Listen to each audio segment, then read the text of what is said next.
check out a really cool new foam miniature case that can store as little or as a lot of miniatures as you want. Spiky bits. What's up, Hobby Maniacs? Baer with you again today, checking out the Pirates Lab mini bag. Now, these guys have been out for, I guess, about a year now, give or take, and I've had this sitting on my shelf, and I've been meaning to review it for a hot minute, but you know how things go sometimes. We can't always get to everything all the time, but eventually, we do get to it all. Now, this is a $70 case. It's available over on piratslab.com. They have some larger sizes. I think they go for, I want to say about $149, which is basically a double of this. Now, this is obviously a kind of a shoulder type kind of case that you're gonna, kind of like a satchel that you're gonna put like a skirmish kind of type force in it, but it's nothing that you're gonna want to take your whole, like, say 2,000 point Warhammer 40k army. You might be able to fit some smaller stuff in this, but for the most part, that's not going to be something that you're going to tote down to the store. Now, the double size case is going to be a lot more conducive to that, and it's going to hold about 8 inches of foam in there, which will probably be enough for most folks. It's very comparable to some of the other products out on the market today. Now, as far as durability, as far as I can tell, this is a very hefty kind of canvas type lining that supposedly is spill resistant.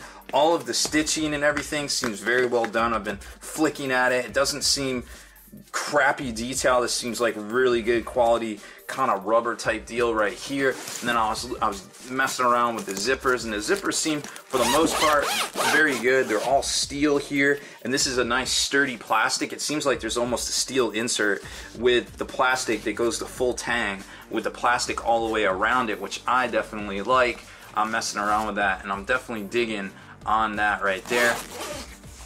Now, once you open it up, oh, and check out this clasp right here. This clasp is pretty good. I'm really digging this clasp. This is a full metal, like, clasp that is very easy to use. It seems very sturdy, not nothing that's gonna break or anything like that. This spinner right here definitely seems very well attached as much as I torque on it and mess with it. This is a steel, another steel part here. Feels very sturdy in my hands right there, and then I'm gonna reattach it. The stitching all seems very well done.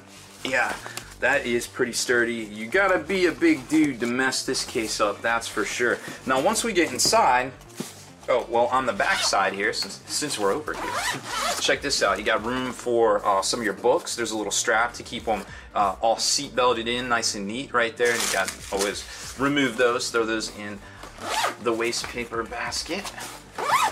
Now, we'll flip into the front.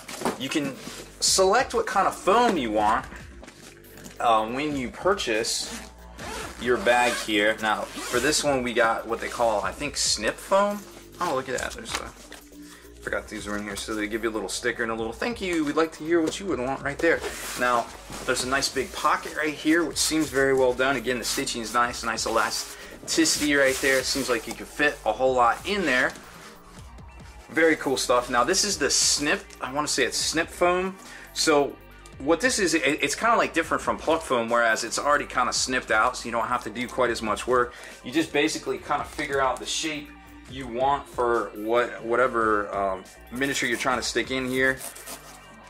Go in, get the initial cuts with your X-Acto blade, which I've already done for the most part here. And then it almost kind of functions like pluck foam itself, which I thought was pretty neat. So you just kind of go in and pluck it from the sides, right? And then the bottom of these trays is actually this really sturdy material. I can't tell exactly what it is, but it feels pretty sturdy. It's not like this crappy, like, glued on the bottoms kind of afterthought that a lot of these companies use that I've noticed. This seems actually very sturdy. They put some thought into it. And then pull this out. It's not quite as square as you like it, but you can go in there with the X-Acto blade and get it all done. But this is a very sturdy kind of bottom foam, and it's very, very well stuck to it right there. So now that that's done, we can stick whatever larger vehicle we have that's going to go in here. Of course, I've got a Land Raider that will slide right in, and look at that. Easy game, easy life, nice and tucked in right there. Now, this is the 4-inch depth. Each one of these bags has 4 inches of depth. Now, what you can do is, when you check out, they give you options like you can get 4 1-inch trays, you can get 2 2-inch trays, and there's a bunch of different options. You don't have to go with the snip foam, but I just thought that was really neat to show you how it works. Now, probably could have gone with a 3-inch with those spiky bits right there, but for the most part, this looks pretty neat. And they have some different size trays as well, depending on what you're trying to do. Of course, they have whole card systems. Like if you play card games, they have those old, you remember Ultra Pro put out the old magic bags way back in the day. They have all that too. You can check it out over on their site. Here's one of their alternate tray sizes. Now there's pluck foam trays they got. I think those run $9. They've got these trays right here, which are already pre-cut with like some cavities. Now this is a 2-inch tray, so if you're gonna put your miniatures in here, let's zoom in a little bit for you.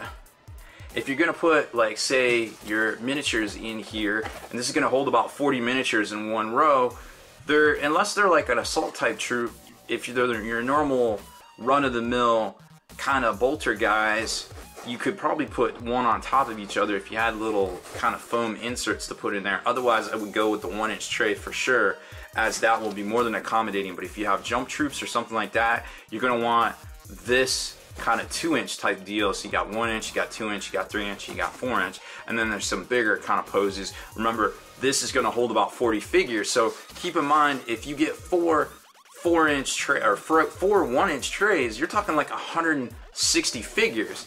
So if you do this right, you can fit a lot of stuff in here. You get a 1-inch tray with 40 figures. You get a 3-inch tray, you can probably put some rhinos, maybe not necessarily a drop pod, but you know, it gives you an idea. Now, if you do an Age of Sigmar, I don't know what to tell you there because a lot of stuff are a lot of different sizes, but obviously you've got this option, you've got the pluck foam option, and you got the snip foam option. So the snip foam would definitely come in play in Age of Sigmar because you'd be able to fit, you know, some of those crazier sized miniatures in there. That seems to kind of be very unique to Age of Sigmar, like Beetle Lady, or you know, the big fatties, the big stone horns and things like that, or you know, even like the larger tree peoples. All sorts of different things are out there. Archaon, I suppose you could get an Archaon in a 4-inch tray, but that would probably be about all you could fit in this particular case right here. So that's it for this one. PiratesLab.com, a very neat site. There's all sorts of different options over there. If you're smart, you can fit a lot of your collection into one of these cases here. But remember, for some of the non-standard stuff, it's not going to work the best, so to speak. But it is a very neat little case, and of course, check it out for all of your card gaming needs as well.